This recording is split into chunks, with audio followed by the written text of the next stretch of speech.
Como o padre já alertou, setembro é o mês da Bíblia. Esse é um costume da igreja no Brasil que já tem 50 anos. Há 50 anos atrás, a Igreja Católica no Brasil deu início a essa atividade de todos os anos, no mês de setembro, aprofundarmos-nos na Palavra de Deus. E esse ano a proposta para nós é um estudo da Carta aos Gálatas. Então, para aqueles que forem anotando, hoje nós vamos fazer um estudo da Carta aos Gálatas. Antes de irmos propriamente para a Carta aos Gálatas, gostaria apenas de contextualizar um pouquinho aquilo que é próprio dos escritos paulinos. Como a gente sabe, a Bíblia tem dois grandes blocos, o Antigo e o Novo Testamento. E dentro do Novo Testamento, nós também temos uma divisão interna. Então a Bíblia tem dois grandes blocos, o Antigo e o Novo Testamento. E dentro do Novo Testamento, nós temos uma divisão interna. Como será que a gente pode dividir o Novo Testamento para fins de estudo? A gente pode dividir o primeiro grande bloco, os Evangelhos. Então, dentro do Novo Testamento, o primeiro grande bloco são os Evangelhos. E aí é mais tranquilo, todo mundo conhece. Os Evangelhos são quais livros? Vamos ver se a gente está afinadinho já nessa manhã. Quais são os 4 livros que compõem os Evangelhos? Mateus, Marcos, Lucas e João. Maravilha! Então, estes 4 livros compõem este primeiro grupo de livros do Novo Testamento, os Evangelhos. Os Evangelhos não são uma biografia acerca de Jesus. Apesar de contarem a história de Jesus, eles têm uma outra finalidade. Eles têm a finalidade de serem um anúncio da Boa Nova. Eles têm uma finalidade de suscitar o querigma e a conversão. Então eles apresentam Jesus não como numa biografia tradicional, dessas que a gente pode comprar hoje em dia, a biografia de Dom Paulo Evaristo, a biografia da Hebe Camargo. Não é isso que o Evangelho quer fazer, a biografia de Jesus. O Evangelho ele quer mostrar a boa nova de Jesus, para que suscite em nós um amor, o querigma, e a partir deste amor façamos uma experiência de mudança de vida, conversão. Então estes 4 primeiros livros formam um primeiro grupo, uma primeira subdivisão dentro dessa divisão maior, Antigo e Novo Testamento. Dentro do Novo Testamento, nós temos também um livro que vem na sequência, que é o Atos dos Apóstolos. Este livro tem uma característica muito própria. E ele, na verdade, não sei se já perceberam, se já ouviram falar, é uma continuidade do Evangelho de Lucas. Então, Atos dos Apóstolos e Lucas têm uma conexão entre si. Então, é como se Atos dos Apóstolos fosse uma continuidade dessa história, uma continuidade dessa narrativa. Mas ele tem uma cara muito própria. Então, Atos dos Apóstolos vem na sequência com essa finalidade de mostrar como vivia a comunidade ideal.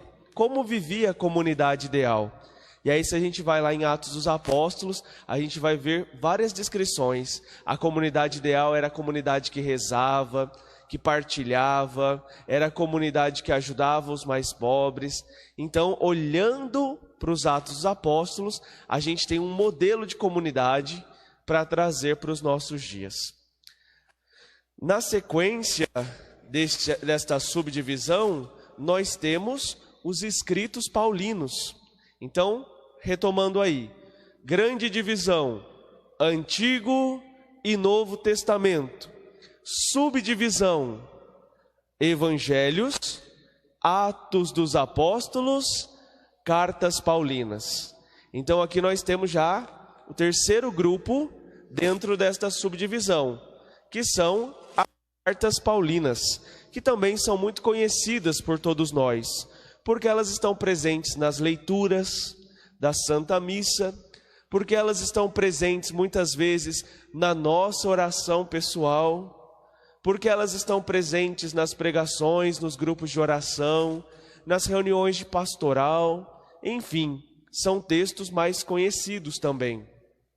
Vamos tentar dizer quais são aí as cartas de Paulo.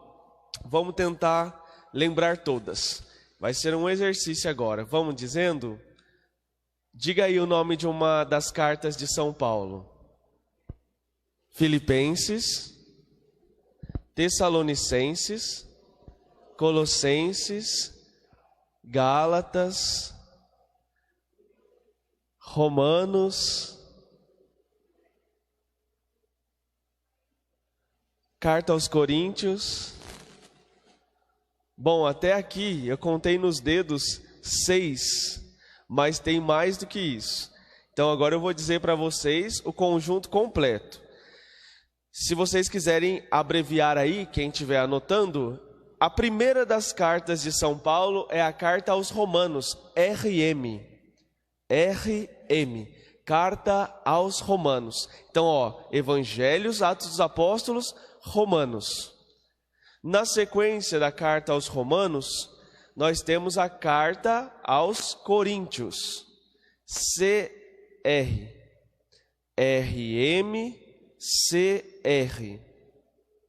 Depois, dentro dessa sequência, nós temos a carta aos Gálatas, que é a carta que a gente vai estudar hoje. Então, isso já facilita na hora que a gente for abrir a nossa Bíblia. Tá depois dos Atos dos Apóstolos, depois de Romanos, depois de Coríntios, aí a gente chega na nossa carta de estudo hoje, carta aos Gálatas. Na sequência, Gálatas, GL, Efésios, FG, Efésios, EF, GL, FG. Na sequência, Filipenses, FL.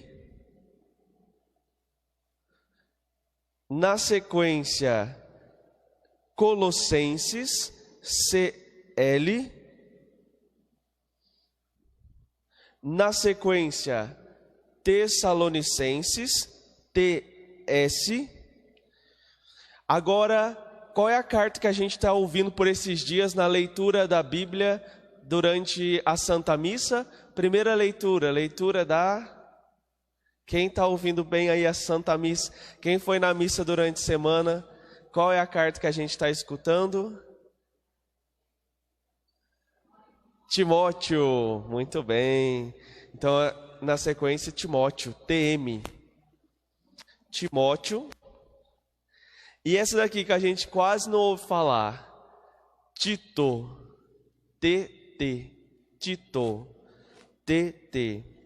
E essa carta aqui que eu gosto muito dela, vale a pena depois se aprofundar, porque ela é curtinha, só um capítulo, mas no entanto é de uma riqueza infinita. É a carta de São Paulo a Filémon, que narra a relação de um escravo e seu senhor.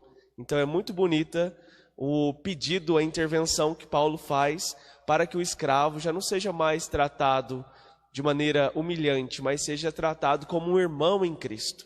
Então, é uma carta breve, mas de uma profundidade muito grande.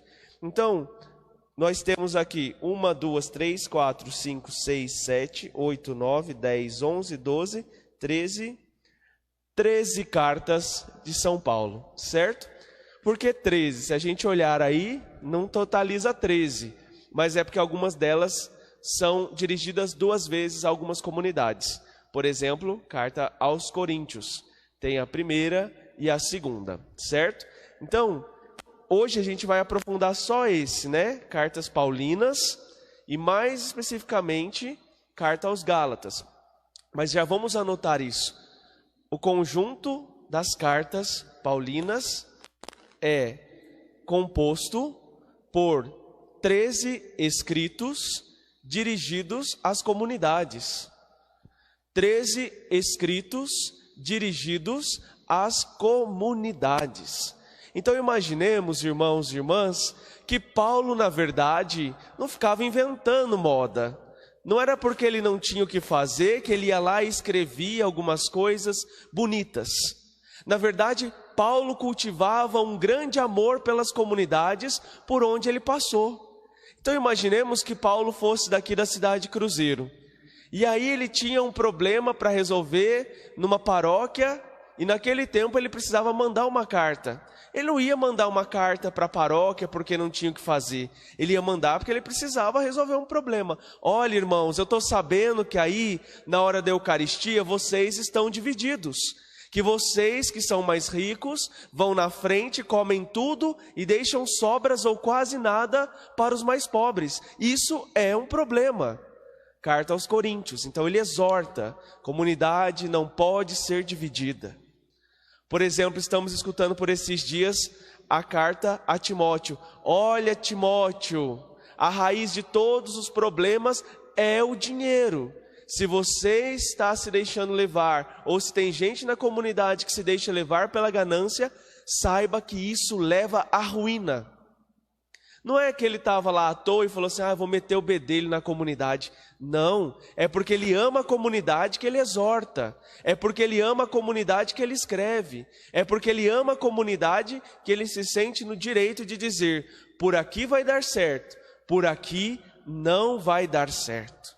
Então, as cartas paulinas, como vocês anotaram aí, são escritos dirigidos às comunidades para isto. Para que o amor de Paulo se manifeste, às vezes como exortação, às vezes como um elogio, às vezes como uma correção. Cada carta vai ter as suas características. Então esse é o conjunto, tá certo, das cartas paulinas. Bom, depois das cartas paulinas, existe também o escrito da carta aos Hebreus. Este escrito da carta aos Hebreus, para quem estiver anotando, por muito tempo foi considerado um escrito paulino. Porém, estudos bíblicos exegéticos foram percebendo que, não, esse escrito não é de Paulo não, porque não tem o estilo de Paulo, não é o jeito como Paulo escreve. Quem trabalha na escola, quem é professor sabe, se olha um texto de um aluno tem uma cara, se olha o texto de outro aluno tem outra cara. Quando tem texto deste aluno dentro deste aluno aqui, você logo percebe, vixe, esse daí colou. Isso aqui não é seu.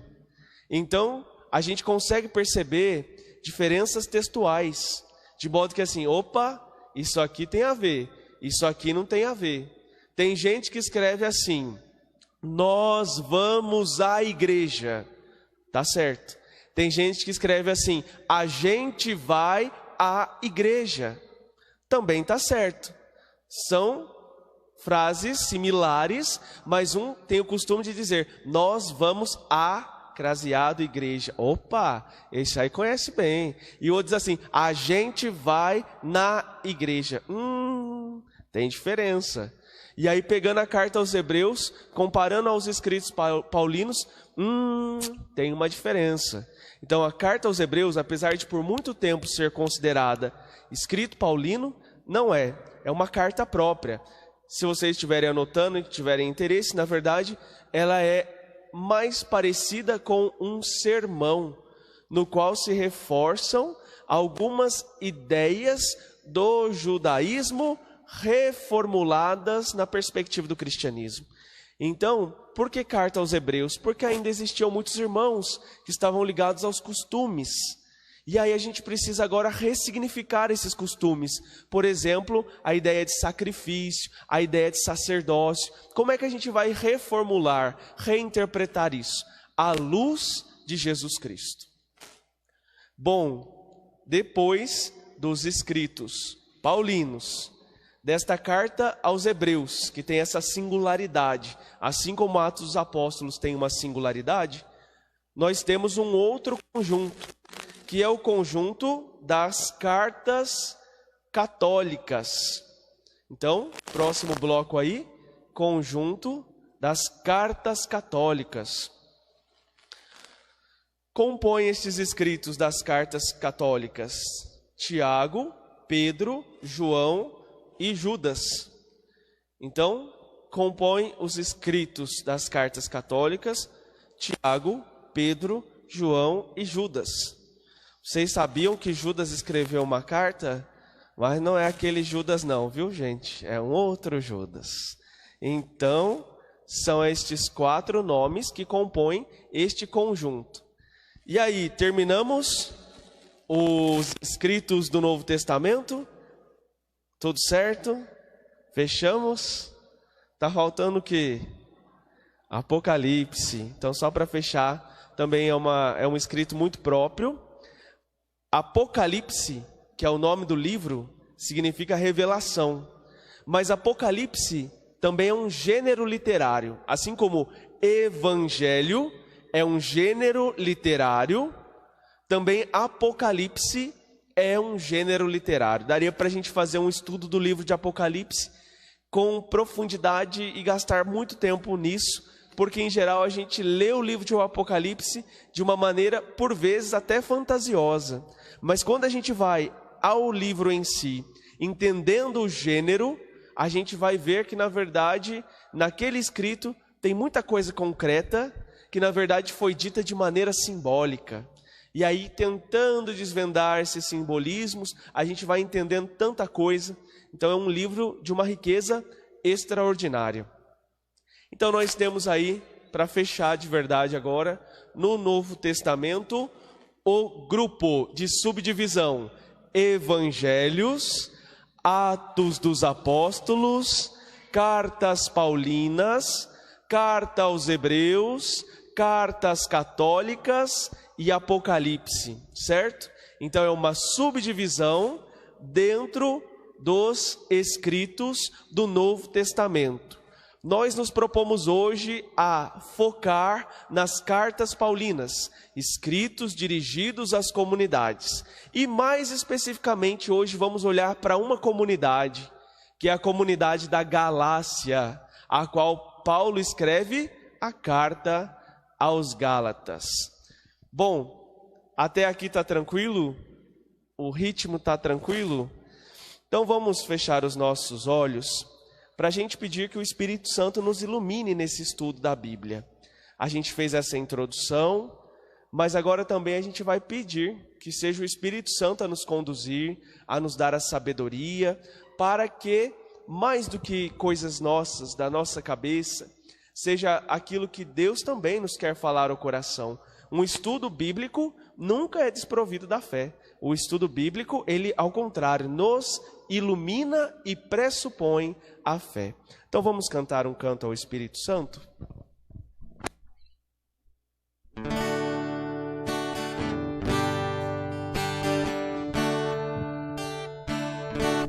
A nós descer divina luz, a nós descer divina luz, em nossas almas acendei o amor de Jesus, em nossas almas acendei o amor de Jesus. Muito bem, então vamos agora tomar a nossa Bíblia em mãos. E agora você já sabe onde está a carta aos Gálatas. Na sequência, Evangelhos, Atos dos Apóstolos, Romanos, Coríntios, Gálatas. Então é o terceiro livro do conjunto paulino. Isto. Bíblia na mão.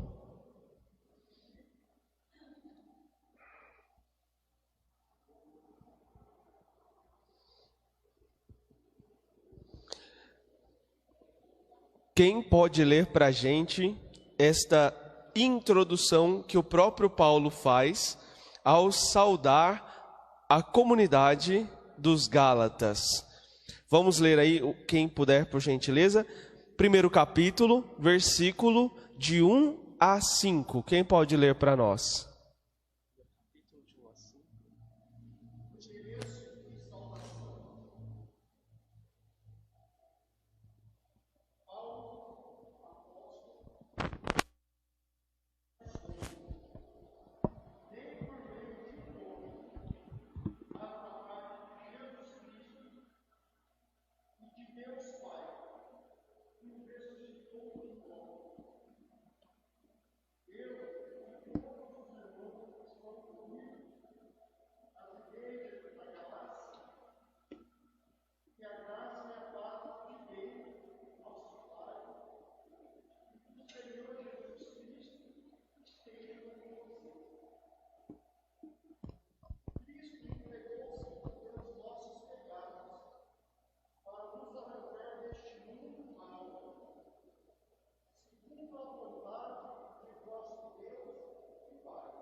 Graças a Deus. Muito bem, então, uma primeira característica das cartas de Paulo são suas saudações. Paulo dirigia-se às comunidades por si mesmo, como que se apresentando: eu sou Paulo. E aí ele diz assim: e venho em nome de Deus Pai e de Jesus Cristo. Então, ele se apresenta sempre como um missionário, como um enviado de Deus. E aí, por isso ele diz: apóstolo, não da parte dos homens, nem por meio de um homem, mas da parte de Jesus Cristo e de Deus Pai, que o ressuscitou dentre os mortos. Então ele já deixa claro: eu não estou vindo enviado pelos homens, eu estou vindo enviado da parte de Deus. Essa é a saudação, ele já deixa claro quem ele é. E depois ele faz também esta monição, essa introdução, este desejo. Desejo a vocês graça e paz da parte de Deus nosso Pai e de Jesus Cristo, que se entregou por nossos pecados. Então essa é uma característica. Paulo, antes de iniciar os temas, e nós já vamos ver daqui a pouco quais são os temas, faz sempre uma saudação. Isso é uma característica dos escritos paulinos, dirigir uma saudação às comunidades. Uma primeira questão: será que Paulo conheceu a comunidade dos Gálatas? Será que ele passou por lá? Ou ele só ouviu dizer que existia essa comunidade? Porque, por exemplo, o Papa Francisco, ele dirige cartas para o mundo inteiro, mas não conhece todos os lugares. Imagine, por exemplo, o Brasil ele já esteve uma vez, mas tem lugares que às vezes ele ainda não teve a oportunidade de ir, mas ele também dirige mensagens ao povo, por exemplo, da China, onde ele nunca esteve, mas ele dirige mensagens. Será que Paulo dirigiu uma mensagem para uma comunidade que ele conhecia ou que ele não conhecia? Vamos pegar Atos dos Apóstolos. Atos dos Apóstolos 16, 6. Atos dos Apóstolos 16, 6. Atos dos Apóstolos 16, 6. Atos dos Apóstolos 16, 6.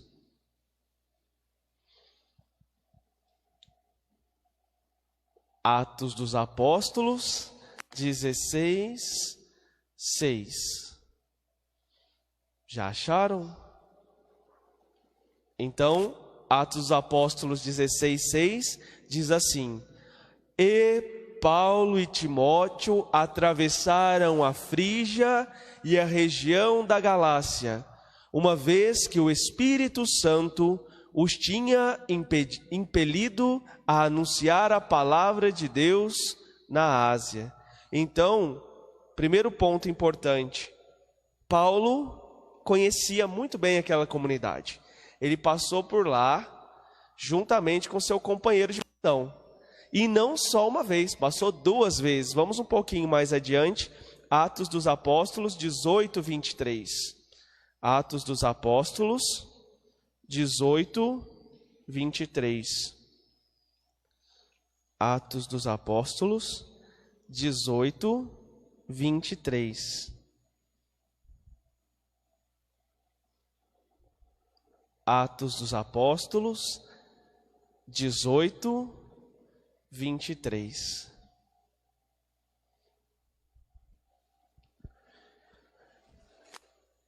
E diz esse trechinho assim: passado algum tempo aí, partiu de novo e foi atravessando as regiões da Galácia e da Frígia, fortalecendo todos os discípulos. Então vejam bem, Paulo passou por lá pelo menos 2 vezes.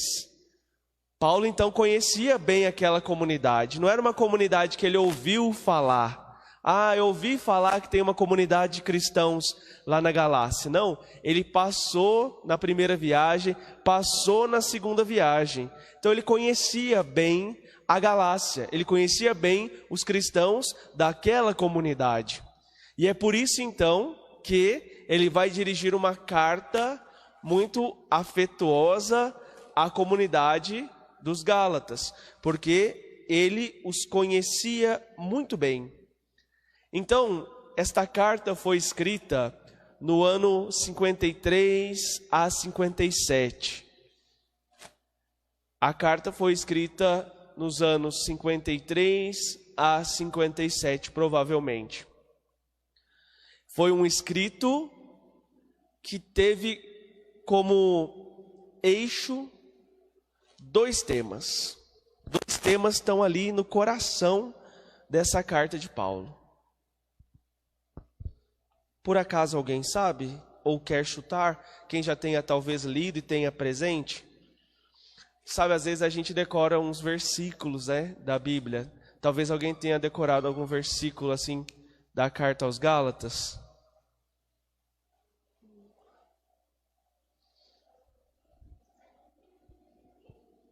Como é? Cristo que vive em mim. Muito bem. Que mais? Talvez mais alguém? Alguma ideia? Para mim essa carta é a carta que tem como palavra-chave liberdade. E esse é um dos temas centrais. A vida e a liberdade no Espírito. Paulo vai bater a tecla nisso. Vida e liberdade no Espírito. Nós vivemos verdadeira vida quando estamos no Espírito. Nós somos verdadeiramente livres quando estamos no Espírito. Então, Paulo insiste muito nessa ideia e ele vai bater a tecla diversas vezes. Liberdade no Espírito, vida no Espírito. É um tema central aqui. E uma segunda ideia que Paulo nos apresenta e insiste nesta carta é a ideia da justificação em Cristo. Justificação é a palavra própria, mas para a gente entender melhor, a gente pode colocar assim, entre parênteses, salvação. Não é esta a palavra que se usa aqui. Paulo não diz assim, salvação em Cristo. Ele usa exatamente justificação em Cristo, mas é para dar essa ideia de salvação. Por que Paulo vai insistir nesta ideia? Porque ele vai dizer assim, nós somos salvos pela lei, não somos salvos pela lei, somos salvos por Jesus Cristo. Porque às vezes as pessoas ficavam nesse dilema, e agora? Nós somos da lei ou nós somos do Espírito? Nós somos livres ou nós temos que ficar firmes na lei? E aí Paulo vai mostrar que não tem nenhuma contradição, pode ser livre no Espírito. E não se apegue à lei, porque quem salva é Jesus Cristo. Então ele vai insistir nesses 2 temas durante todo este escrito. Somos livres no Espírito e somos salvos em Jesus Cristo. Então, são os dois temas centrais aqui dentro deste escrito, que é um escrito antigo, entre 53 e 57. Então vejam bem, é um escrito que, não sei se já pararam também para pensar isso, quando a gente vai estudar teologia, é que a gente se dá conta de algumas coisas, de que o escrito paulino é mais antigo do que o evangelho. Já parou para pensar nisso? Os evangelhos vieram depois. Então, antes de ter, por exemplo, Marcos dizendo quem é Jesus, já tinha Paulo dizendo, Jesus é aquele que nos dá a salvação. Antes de ter Lucas, no Evangelho do Espírito, dizendo, o Espírito Santo nos conduz, já tinha Paulo dizendo, nós somos livres no Espírito. Então, é um escrito bastante antigo, o escrito à comunidade dos Gálatas.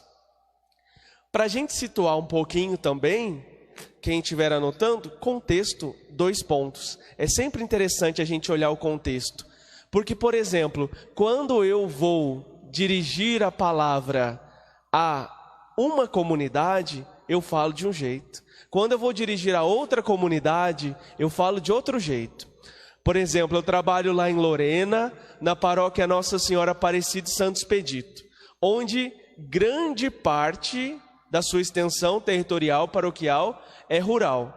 É a matriz ali no bairro, perímetro urbano, e outras 13 comunidades espalhadas na zona rural. Quando eu estou na comunidade matriz, eu adotei um estilo de falar com a comunidade de uma maneira mais carismática, no sentido mesmo de espiritualidade carismática. Porque foi a minha sensibilidade de perceber. A comunidade aqui é uma comunidade que tem essa tendência, essa espiritualidade. Quando eu vou para a zona rural, é uma outra experiência. Lá com aquelas pessoas mais simples, é uma outra linguagem, são outros exemplos, são outras formas de rezar. Mas imaginemos, por exemplo, que eu fosse trabalhar numa outra paróquia que não tivesse essa tendência, essa espiritualidade carismática. Ali, eu não vou poder falar do mesmo modo como eu estou habituado a falar na minha matriz de Nossa Senhora Aparecida. Isso requer sensibilidade para perceber, eu estou diante de que comunidade? Quais são as suas características? Qual é o contexto? Como eu devo me dirigir a eles?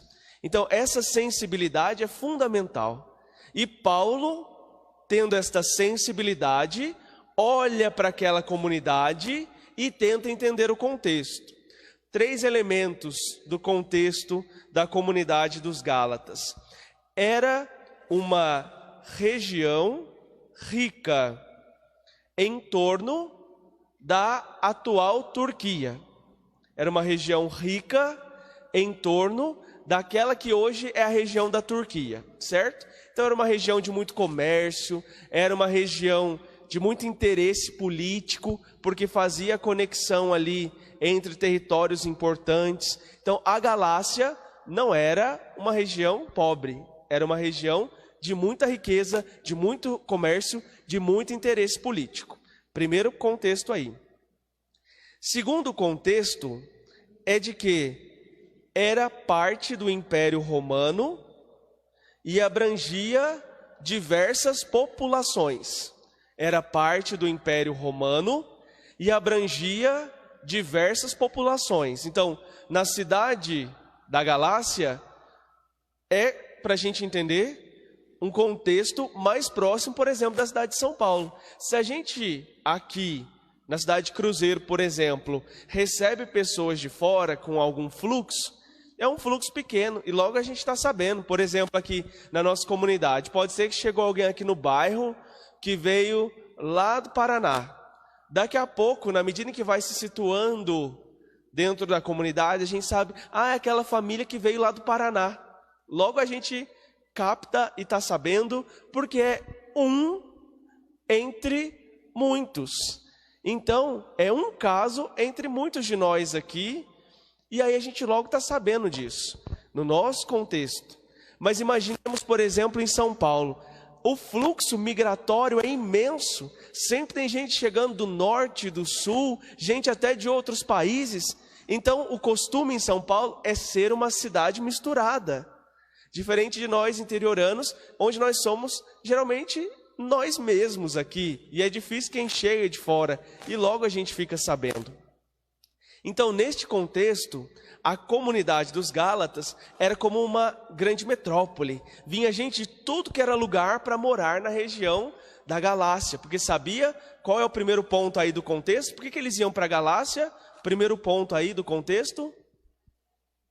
Porque tinha comércio, porque tinha riqueza, porque era interessante politicamente. Então as pessoas queriam ir para lá. E um terceiro ponto ainda dentro destes contextos é de que a comunidade da Galácia era de vida ligadas a direitos inacessíveis. Vida ligada a direitos inacessíveis. Como assim? Se a gente olha, por exemplo, para a realidade de São Paulo, quantas pessoas exploradas? Justamente porque numa grande cidade acontece muito de que alguns se tornem marginalizados. Então na Galácia não era diferente. Às vezes a gente fica vendo, ouvindo, por exemplo, sobre trabalho escravo em São Paulo, por exemplo, daquelas pessoas que vêm de outros países, bolivianos, que às vezes ficam 12 horas, 14, 15 horas dentro de uma sala de costura, costurando, para que aquela calça fique a preço de R$4, para depois ser revendida no Brás a R$14, para depois ser revendida no outro lugar a 30. Então imagine, não é à toa, muitas vezes é à custa disso, é de trabalho exploratório. E aí, dentro desse cenário, Paulo também percebe, opa, tem muita injustiça acontecendo aqui na comunidade dos Gálatas. Então, muitas pessoas não tinham acesso aos direitos inacessíveis. As pessoas não conseguiam ter os seus próprios direitos resguardados. Então, esses são alguns dos 3 contextos antes da gente entrar propriamente na carta aos Gálatas. Para a gente ficar por dentro da metodologia, a proposta que eu fiz é de que nós fizéssemos um estudo da seguinte maneira: 2 tempos de 45 minutos e, além desses 2 tempos de 45 minutos, um intervalinho aí de 15 minutos. Dentro da minha proposta, nós iríamos fazer agora a introdução e um primeiro estudo, já vamos ver qual é, e depois, no segundo tempo, nós vamos fazer mais 4 estudos de outros 4 temas que foram propostos. Então, bora lá para a gente fechar esse primeiro momento. Passa rápido, né? Já é 42, acredita? Poxa vida! Então, vamos lá para esse primeiro tema. Nós vamos falar sobre o batismo e a filiação divina. É o primeiro tema para a gente aprofundar o nosso estudo. O batismo e a filiação divina. Gálatas, GL 3,23 a 29. Então, nós vamos agora estudar Gálatas 3, de 23 a 29. Gálatas 3, 23 a 29. O ponto de partida, então, para esse estudo: o batismo nos torna filhos de Deus. Quem pode ler para nós, por gentileza?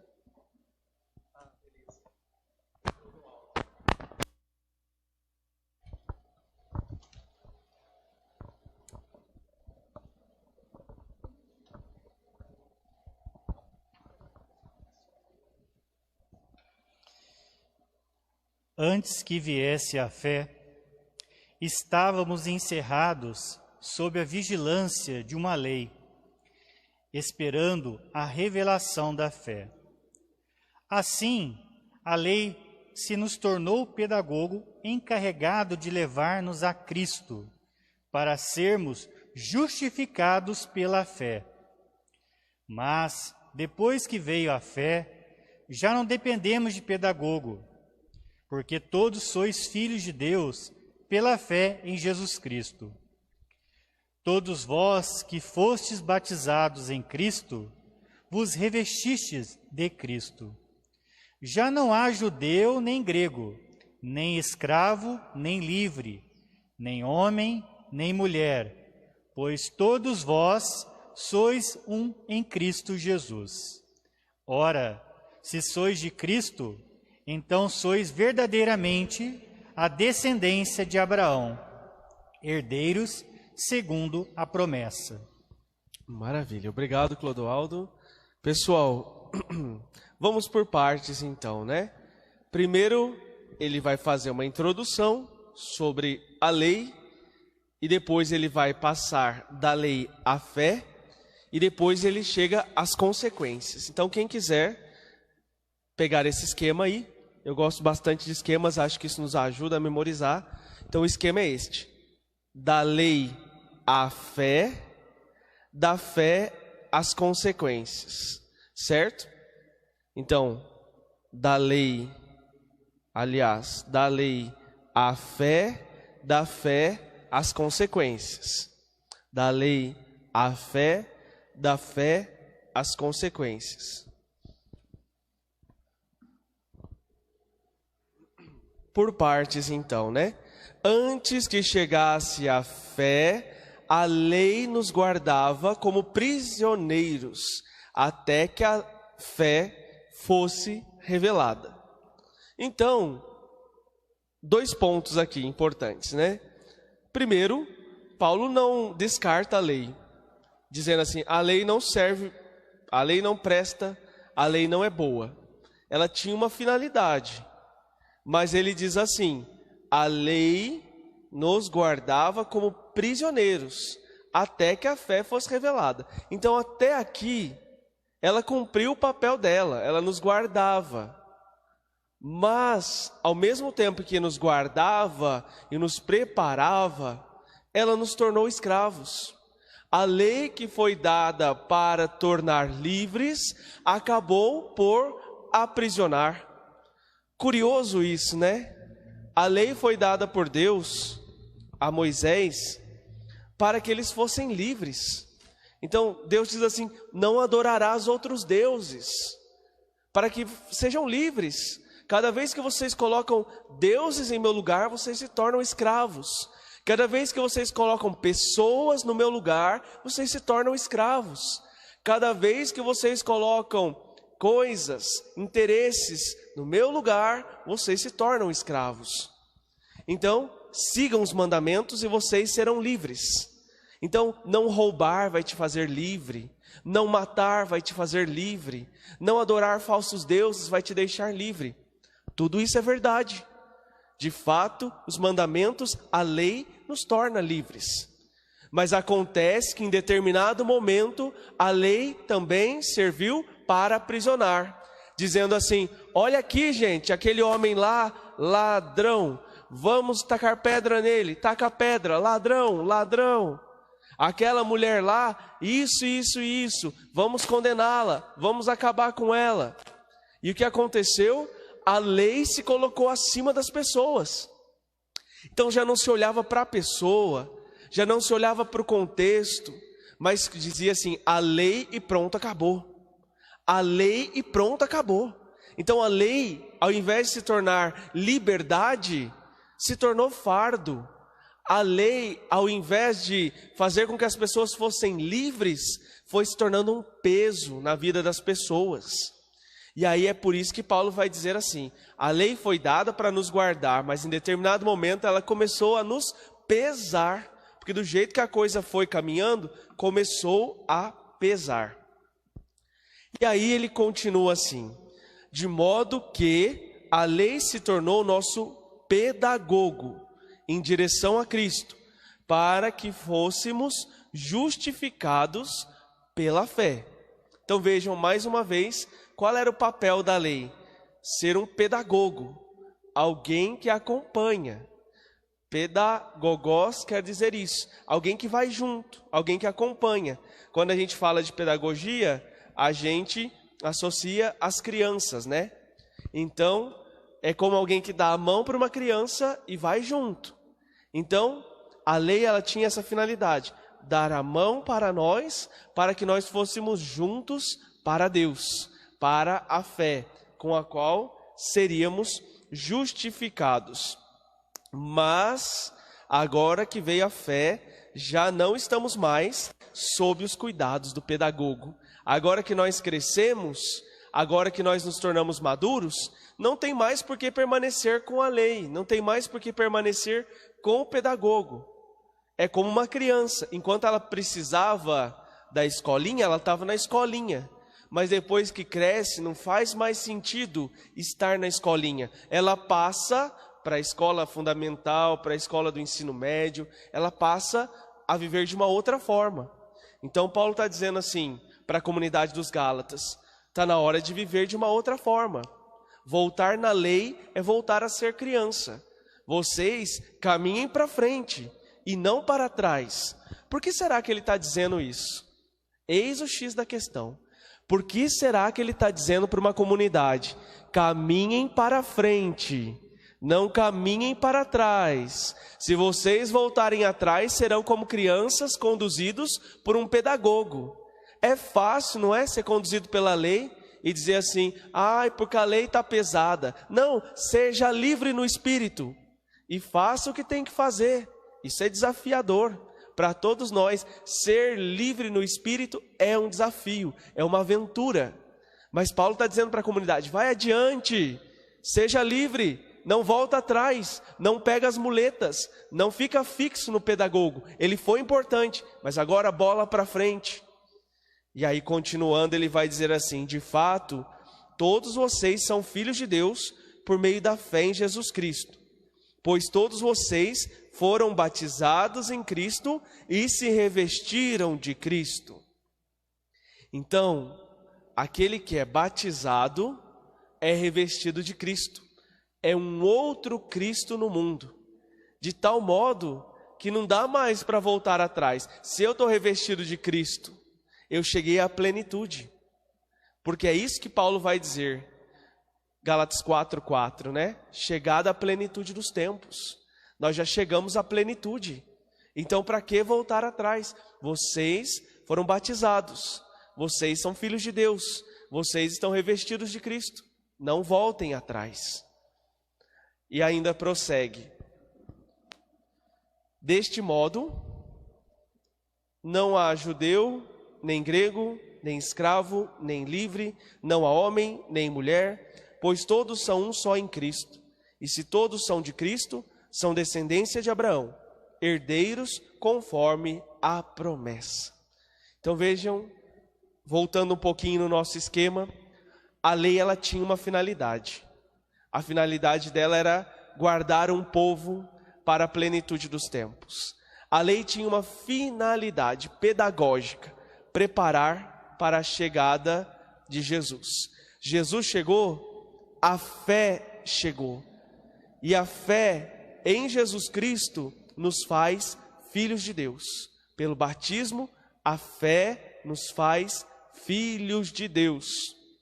E assim, somos revestidos de Cristo. Somos fortes. Esta é a ideia, então. A fé nos faz fortes. E uma vez que somos revestidos de Cristo e somos fortes, ninguém é diferente de ninguém. O padre não é melhor do que as pessoas, os leigos e leigas. Os homens não são melhores que as mulheres. Os gregos não são melhores do que os judeus. E ainda os escravos não são piores do que os senhores. São todos revestidos do mesmo Cristo. Por que será que ele diz isso? Porque era uma comunidade de muita desigualdade. Então, diante da desigualdade, ele vai dizer: todos somos revestidos de Cristo. Então, o que fica desta primeira parte do nosso estudo. A fé nos faz filhos de Deus. Sendo filhos de Deus, somos todos iguais, todos revestidos do mesmo Cristo. E revestidos do Cristo, somos fortes. E já não podemos voltar atrás. Já não podemos nos valer de muletas. Nós temos que ter presentes em nós a liberdade do Espírito. Sou livre para fazer todas as coisas, mas me convém? Sou eu mesmo que vou dizer. Não é a lei que vai me dizer, sou eu. Porque eu estou convencido de que sou de Cristo, não me convém. Porque eu estou convencido de que sou de Cristo, sim, eu posso fazer. Eu sou livre para isto. Então, irmãos e irmãs, não é a lei que nos garante a salvação, mas esta liberdade de tomar decisões em Cristo, revestido de Cristo.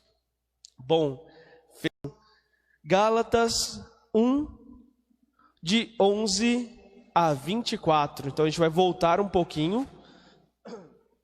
Gálatas 1, de 11 a 24.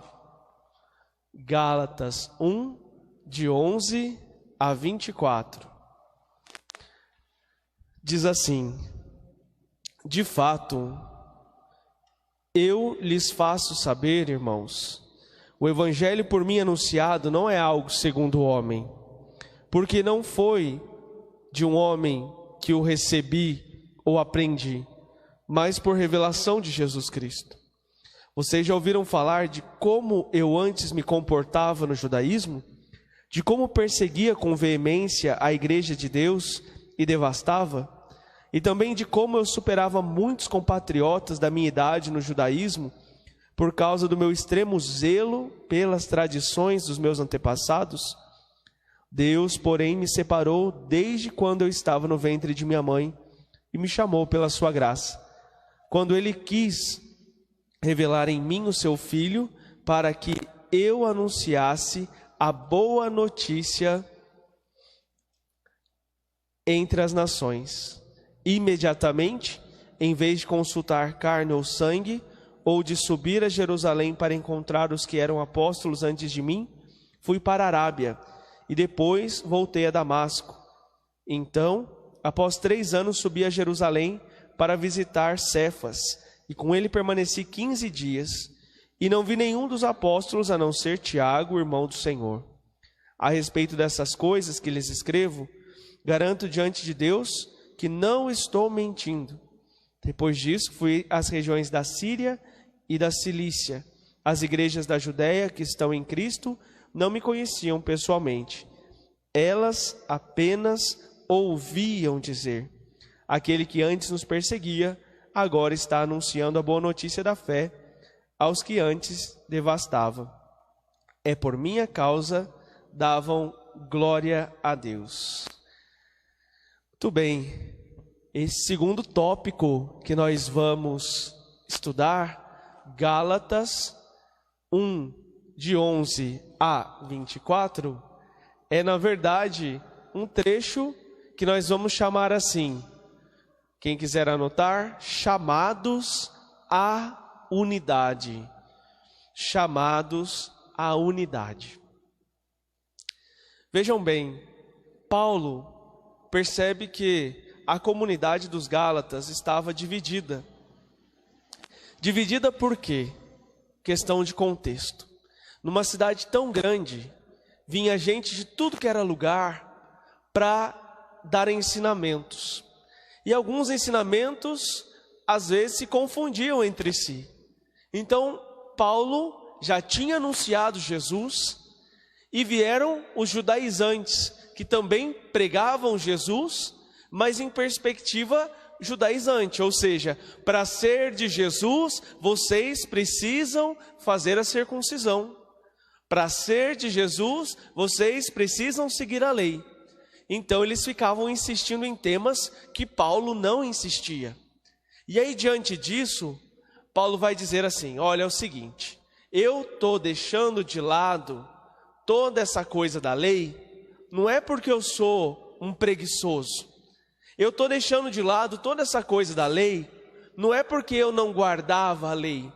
Porque podia dizer assim, como hoje, esse padre não fala desse tema porque ele tem problema com o tema. E eu vou explicar para vocês um exemplo só para vocês imaginarem. Um dia, uma senhora na minha paróquia, tá filmando, né? Um dia uma senhora numa paróquia lá no México falou assim,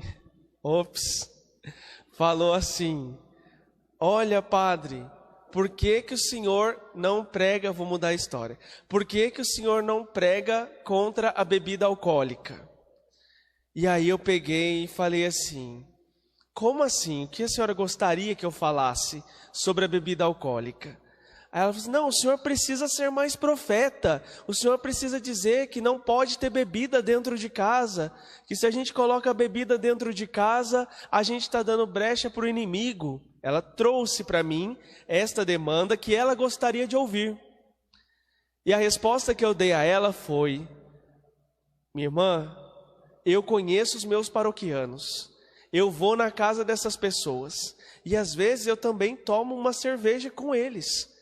Eu não posso ser hipócrita de subir no altar e dizer assim, quem põe bebida dentro de casa está abrindo brecha para o inimigo. Eu não posso fazer isso.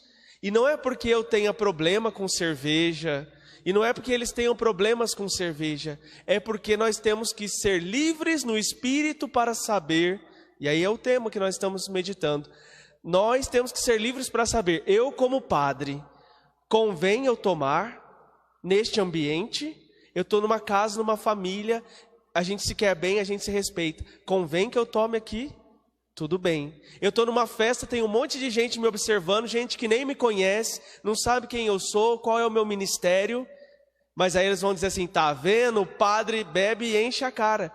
E não é nada disso, mas às vezes o contexto não favorece. Então eu, padre, preciso tomar consciência. Opa, nesse contexto não convém, aqui não convém. A mesma coisa um cristão.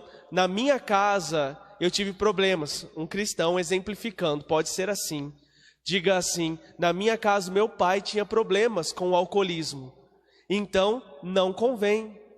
Porque eu tenho medo por mim, tenho medo pelos meus filhos. Na minha casa não entra. Foi livre no espírito e tomou a decisão que achava certa. Naquela outra casa, padre, aqui a gente bebe, se o senhor quiser... Fiquem à vontade, pode tomar, eu hoje não quero não. Livre no espírito para dizer, livre no espírito para dizer sim, livre no espírito para dizer não, livres. Porque não é algo que escraviza, ou não é algo que eu me deixo escravizar. Então ser livre no espírito, esta é a questão.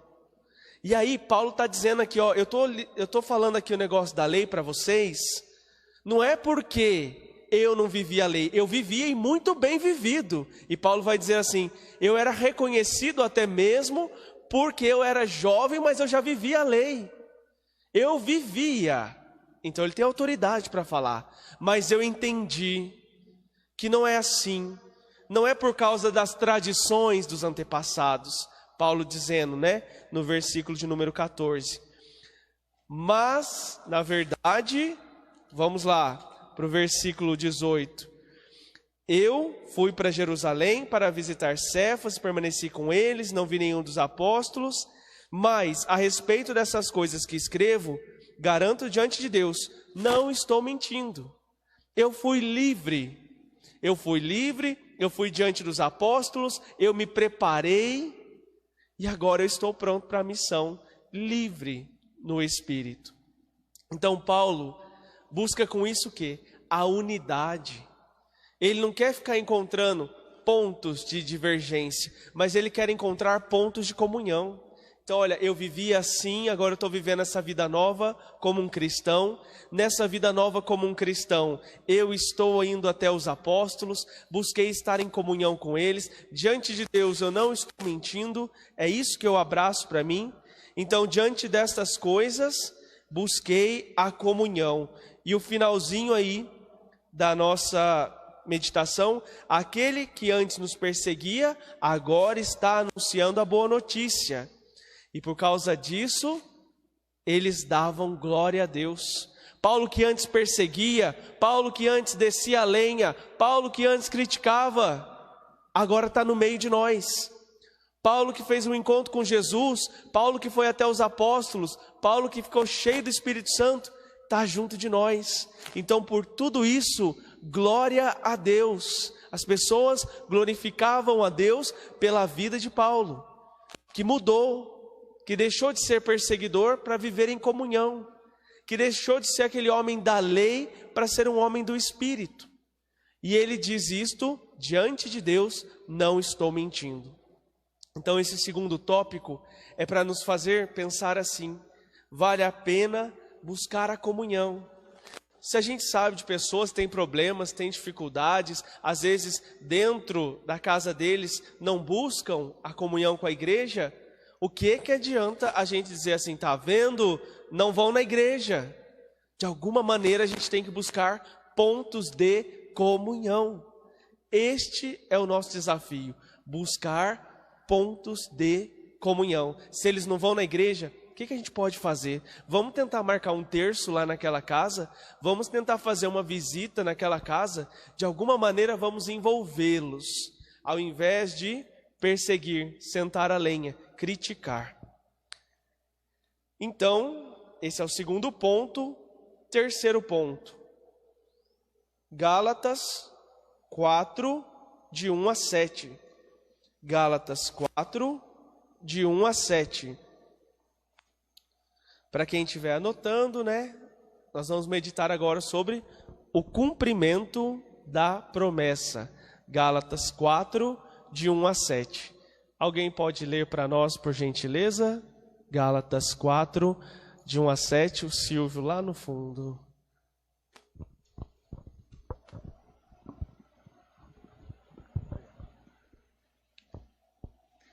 Explico-me, enquanto o herdeiro é menor, em nada difere do escravo, ainda que seja senhor de tudo, mas está sob tutores e administradores até o tempo determinado por seu pai.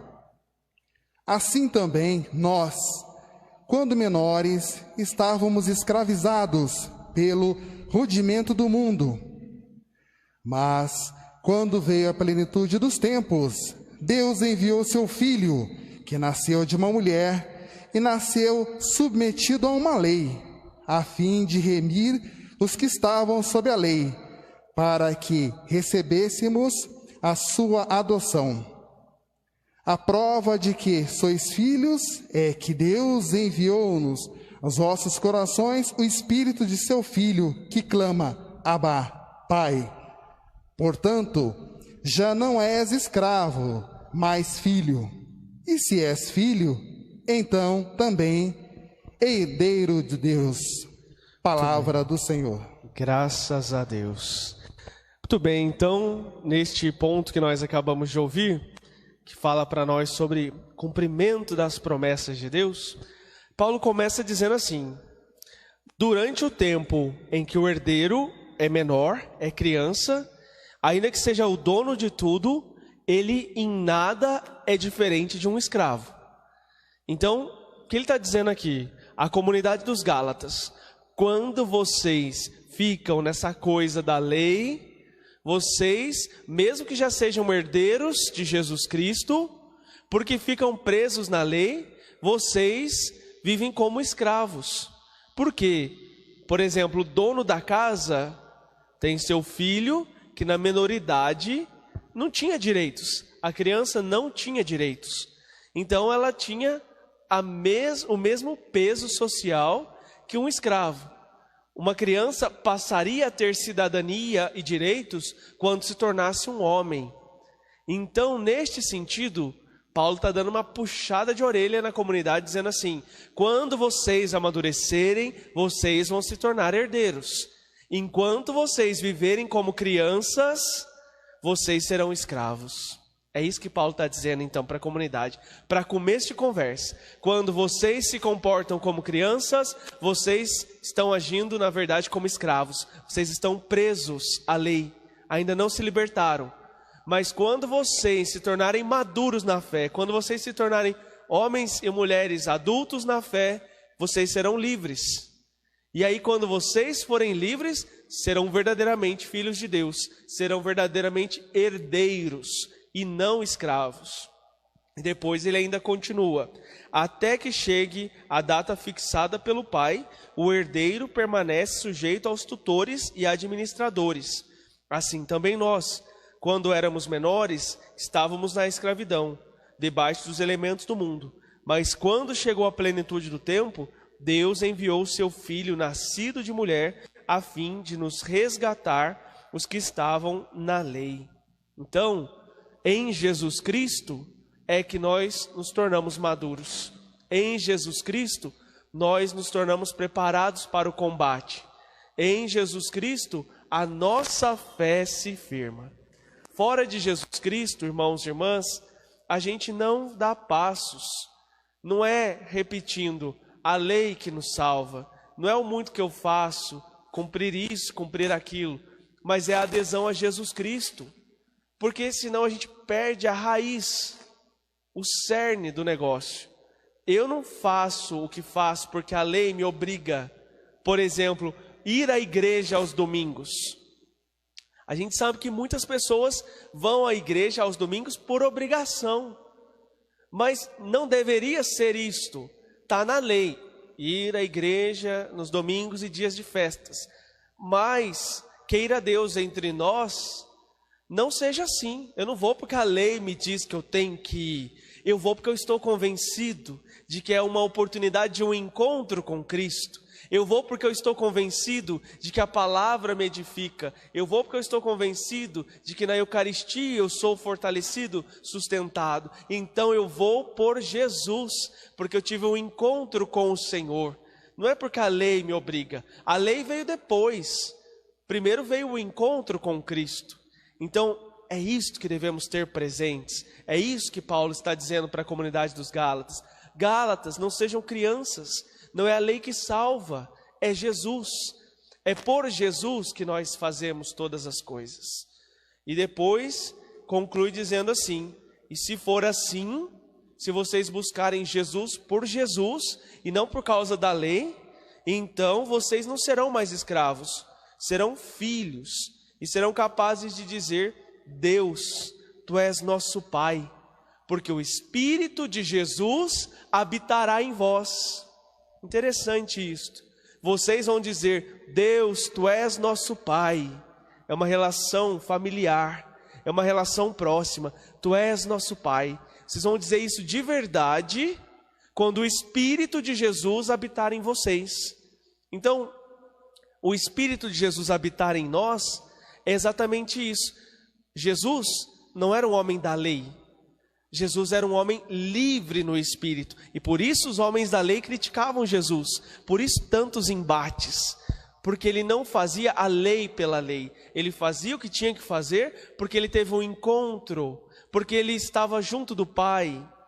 E aí, a partir disto, Jesus diz assim: Pai. Então, o Espírito de Jesus, ao habitar em nós, nos faz perceber. Nossa relação com Ele não é relação de um juiz e de seus súditos. Não, é a relação de um pai e de seus filhos. É uma relação livre. Então esta é a ideia do Espírito de Jesus, que ao habitar em nós, nos tira da condição de escravos. Eu tenho que fazer, eu sou obrigado. Não, eu faço porque eu estou convencido de que é por amor ao Senhor, de que Ele me ama, e também esta é uma forma de dar uma resposta de amor. Então esta é a lógica deste ponto. Quarto ponto, porque o tempo voa e senão a gente gasta bastante tempo. A vida no Espírito conduz à missão. Nós vamos chamar assim este quarto ponto. A vida no Espírito conduz à missão. Gálatas 5, de 13 a 26. Gálatas 5, de 13 a 26. A vida no Espírito nos conduz à missão. Quem quer ler para nós? Por gentileza, lá no fundo. Isso aí. A vida no Espírito nos conduz à missão.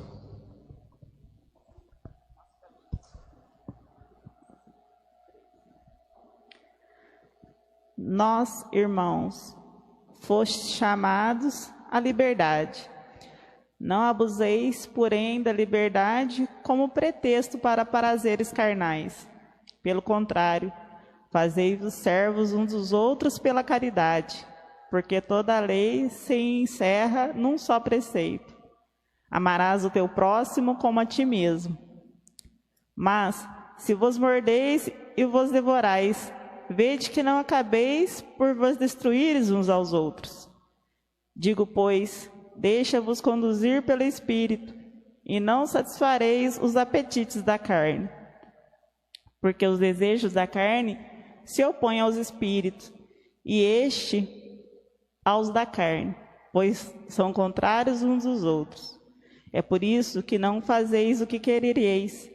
Se, porém, vos deixar guiar pelo Espírito, não estáis sob a lei. Ora, as obras da carne são estas: fornicação, impureza, libertinagem, idolatria, superstição, inimizade, briga, ciúmes, ódio, ambição, discórdia, partidos, invejas, bebedeiras, orgias e outras coisas semelhantes. Dessas coisas vos previno, como já vos preveni. Os que a praticarem não herdarão o reino de Deus. Ao contrário, o fruto do Espírito é a caridade, a alegria, paz, paciência, afabilidade, bondade, fidelidade, brandura, temperança.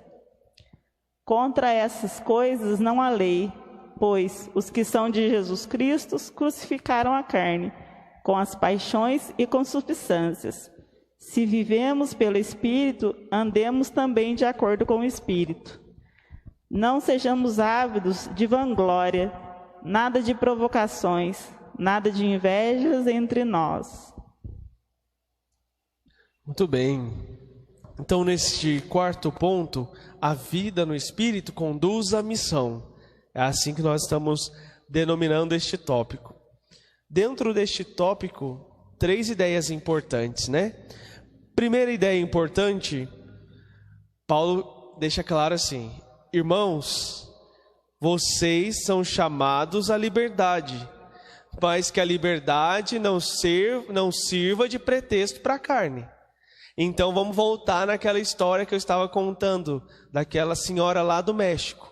O padre falou assim para ela: senhora, mas isso é de cada um. Ah, então beleza, padre. E aí vai e bebe, enche a cara e depois diz assim: o padre falou que pode. Eita, não falei isso não. É diferente, vamos ver, essa história não é bem deste jeito.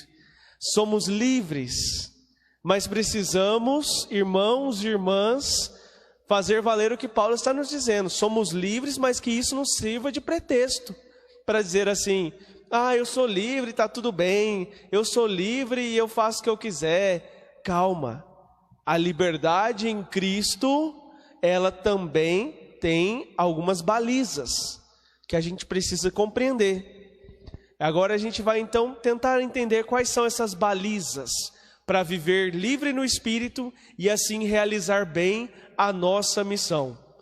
A liberdade no Espírito, diz Paulo, se baseia no amor. A liberdade no Espírito se baseia no amor. Então, pegando este exemplo, já que a gente começou com essa historinha, vamos de novo. Se eu bebo, encho a cara e fico caído no chão, será que a minha família vai gostar de ver isso? Claro que não. O coração da mãe vai ficar triste de ver o filho nessa condição. O coração de um filho ficaria triste ao ver o pai nessa condição de bêbado, caído. Então, isso não desperta amor. Isso gera tristeza, preocupação, às vezes raiva, gera coisas ruins. Então, a liberdade no Espírito passa pelo amor. Se gera uma situação ruim, então não cabe. E aí, como um cristão, eu preciso ter este peso, esta medida. Não cabe. Para mim, não dá. Deste jeito, não é possível. Então vejam, agora a gente começou então a entender que tem aqui um peso que equilibra essa liberdade. E esse peso se chama amor. É o amor que dá o equilíbrio na liberdade cristã. E Paulo ainda complementa de que este amor é um amor que se põe a serviço do próximo.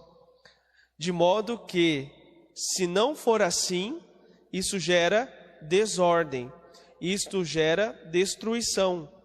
Se a gente diz assim, eu sou cristão, eu sou livre, mas eu não me preocupo com o próximo, eu não tenho amor, eu não me ponho a servir, então isso gera destruição. Então Paulo está dizendo assim, o limite da liberdade é o amor, é o serviço, é o cuidado com o outro, porque senão a minha liberdade extrapola a liberdade do outro, e isso vai virando uma bola de neve destrutiva, vai dizer Paulo. Então, cuidado com esta liberdade cristã. Pois, se não for assim, Paulo vai dizer, vivam segundo o Espírito e não satisfaçam os desejos da carne, pois a carne tem desejos contrários ao Espírito, de modo que vocês podem não fazer o que querem, porém, se vocês forem guiados pelo Espírito, não estão debaixo da lei. E aí Paulo vai elencar então tudo o que é gerado por esta libertinagem, que não é liberdade no Espírito. E aí ele mesmo vai dizer, as obras da carne, uniões ilegítimas, impureza, libertinagem, idolatria, feitiçaria, briga, ciúme, raiva, discórdia, inveja, bebedeira, farra e coisa semelhante a esta. Então, aproveitando a oportunidade que estamos no exemplo, vejam bem o que foi elencado. Um dos pecados das obras da carne é justamente a bebedeira. Então vejam, ficar caído no chão, gerar o desgosto, a tristeza, a bebedeira, isso não é de Deus. Então, eis o X da questão. Se eu faltei com a caridade, então eu preciso me emendar, eu preciso me corrigir, eu preciso mudar de vida. E aí Paulo vai dizer assim, então quais são os frutos do Espírito para corrigir aquilo que está errado, aquilo que é libertinagem? E aí ele vai dizer que os frutos são amor, alegria, paciência, paz, bondade, humildade, domínio de si mesmo. Eis aqui um elemento importante, um fruto importante, domínio de si mesmo. Então, por amor, eu serei livre e terei autodomínio. Por amor, eu serei livre e não vou fazer do jeito que eu acho que eu vou fazer e está tudo certo. Vejam, isso é desequilibrado. Eu preciso ser livre no amor e saber, eu preciso me segurar aqui, porque isso me faz mal e também faz mal para os outros. E aí Paulo vai concluir dizendo assim, se vivemos pelo Espírito, sigamos o Espírito. Não nos tornemos arrogantes, provocando uns aos outros e invejando-nos mutuamente. Se vivemos no Espírito, sigamos o Espírito. Se eu digo que eu sou livre no Espírito, que eu sou cristão, que eu creio em Deus, então eu devo seguir por onde o Espírito me conduz. O Espírito me conduz pelo autodomínio, é por aqui que eu vou. A minha carne tende à bebedeira? Não, porque eu preciso ter autodomínio. A minha carne tende à raiva, mas o Espírito me conduz à benevolência. A minha carne me conduz ao erro, o Espírito me conduz à verdade. Então, irmãos e irmãs, ser livre no Espírito é caminhar por onde o Espírito me conduz. Não me deixar escravizar e ficar preso às coisas da carne. E assim nós vamos conseguir fazer bem a nossa missão. Último tópico, para a gente manter-se dentro do tempo, e como eu disse, o tempo voa, já são 10h47, a comunidade fraterna e o Espírito Santo. Último tópico nós vamos denominar assim, a comunidade fraterna e o Espírito Santo. Gálatas 6, de 1 a 5. E depois nós vamos complementar com o 14 a 18. Gálatas 6, de 1 a 5. E depois complementar do 14 ao 18. Bora lá?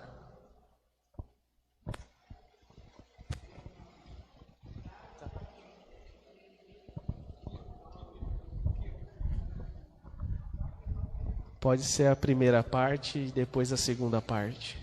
Irmãos, se alguém for surpreendido numa falta, vós, que sois animados pelo Espírito, admoestai-o em espírito de mansidão, e tem cuidado de ti mesmo, para que não caiais também em tentação.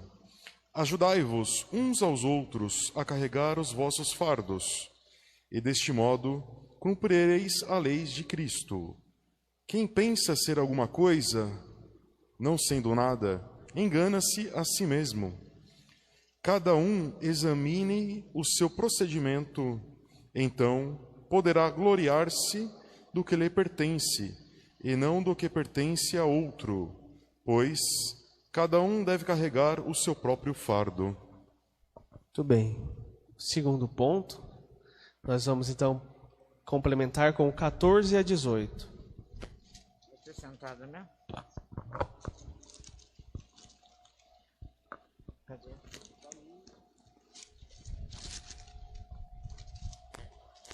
Quanto a mim, que eu me glorie somente da cruz do nosso Senhor Jesus Cristo. Por ele o mundo está crucificado, para mim como estou crucificado para o mundo. Ser ou não crucificado não tem importância. O que conta é ser nova criatura, e para todos que seguirem esta norma, como para Israel de Deus, paz e misericórdia. Doravante que ninguém me moleste, pois eu trago em meu corpo as marcas de Jesus. Irmãos, a graça de nosso Senhor Jesus Cristo esteja com o vosso espírito. Amém. Amém. Muito bem, esse finalzinho é muito bonito, né? Mas, primeiramente, então, o primeiro ponto, depois a gente vai para esse finalzinho. O primeiro ponto, né? Paulo vai dizer assim: irmãos, se alguém for apanhado em falta, vocês que são espirituais, muito cuidado, tenham humildade para corrigir o irmão. Muito boa essa exortação de Paulo. Se a gente quer viver na comunidade e a gente diz que é do Espírito, então Paulo diz assim: vocês espirituais, muita humildade na correção dos irmãos. Muita humildade na correção, porque ninguém se glorie de si mesmo, dizendo assim: o Espírito Santo me encheu de dons e eu preciso te dizer que você está vivendo isso, isso e isso. Cuidado, diz Paulo, muita humildade, não se glorie a si mesmo.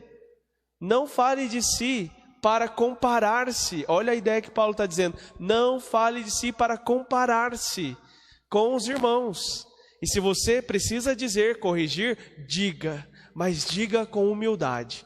E aí quando Paulo vai dizer assim, diga com humildade, ele diz assim: não se compare, pois cada um tem o seu próprio fardo. Eita, isso é importante. Cada um tem o seu próprio fardo. Não adianta a gente dizer assim, somos espirituais e imaculados. Não, podemos ser espirituais, porque somos do Espírito Santo de Deus que opera em nós, mas não somos imaculados. Nós temos os nossos fardos, os nossos pecados. Do mesmo modo como a gente corrige um irmão, a gente também pode ser corrigido. E como a gente corrige o irmão com humildade, também sejamos corrigidos na humildade. Ninguém gosta de quando é corrigido com ofensas, com dureza. Não, é preciso corrigir do jeito certo. E esperar que um dia também sejamos corrigidos da maneira certa. Então a primeira coisa que Paulo vai dizer, para viver em comunidade, tem que sim, ajustar os ponteiros, mas com humildade. Deixar com que o Espírito Santo nos fale, mas também nós falarmos com essa unção do Espírito. E para fechar, Paulo vai dizer assim, e esse final, como eu falei, é muito bonito. Irmãos, é o seguinte, para mim o mundo já não vale mais nada. Já começa por aí. E depois vai dizer assim, e quer saber de uma coisa? Ele ficou a carta inteira escrevendo assim, ser do Espírito ou ser da lei, ser incircunciso ou ser circunciso, ser disto ou ser daquilo. E aí no final das contas, a carta ele conclui dizendo, quer saber de uma coisa? Para mim o mundo não vale mais nada. E no final das contas, tanto faz se você é circunciso ou se você não é incircunciso. O importante é ser do Espírito Santo. O importante é ser de Jesus Cristo. Então é o início da nossa carta, né? Os dois temas centrais. Somos salvos por Jesus Cristo. Não importa se é isso ou aquilo, quem salva é Jesus. E ainda, não importa se é isso ou se é aquilo, é o Espírito Santo que faz. Então, no final das contas, Paulo vai mostrar assim, de agora em diante, nada mais me afeta, porque eu trago em mim mesmo o próprio Jesus, os sinais de Jesus, eu trago em mim. Então não importa mais isso ou aquilo, importa que Cristo habite em mim. E com isso ele fecha a carta dele dizendo assim, então fiquem em paz, viu? Se está dando brigaiada aí, por causa desse pessoal que veio aqui para falar esse monte de coiseira na cabeça de vocês, fiquem em paz. Quem salva é Jesus Cristo. E quem faz a obra é o Espírito Santo. Ninguém é melhor do que ninguém. Todos são importantes na comunidade. A gente precisa se corrigir, a gente precisa viver com essa liberdade que não é libertinagem. E assim nós seremos filhos de Deus. E assim nós vamos realizar a nossa missão. Então é isso que eu quis passar hoje para vocês, dentro desses 5 tópicos. Nós somos filhos de Deus, conduzidos pelo Espírito Santo, para nos tornarmos livres, não sermos escravos e assim realizarmos bem a nossa missão. Então, espero ter conseguido me ater ao tempo e ao mesmo tempo passar o conteúdo proposto. Espero que tenham gostado. Leiam esta carta que não é tão grande, né? Para que vocês também façam as anotações, as observações de vocês. Porque muita coisa quando a gente lê, que a gente se dá conta. Por exemplo, essa coisa do pedagogo. Vocês já tinham se dado conta? Eu já tinha me dado na teologia, né? Mas agora retomando a leitura eu falei, nossa, que legal, é verdade. Tem aqui essa ideia de que nós fomos conduzidos por um pedagogo até que chegasse à plenitude. Então, são ideias que vão saltando aos olhos e falando ao coração. Tá certo, minha gente? Quero agradecer na pessoa do Padre Edson, aos padres do setor Cruzeiro, obrigado, Padre, pela acolhida, ao Padre Everton que está conosco, obrigado, irmão, também a todos que vieram das paróquias. Como é bom e importante estarmos juntos, que a gente possa mesmo acreditar nessa unidade que é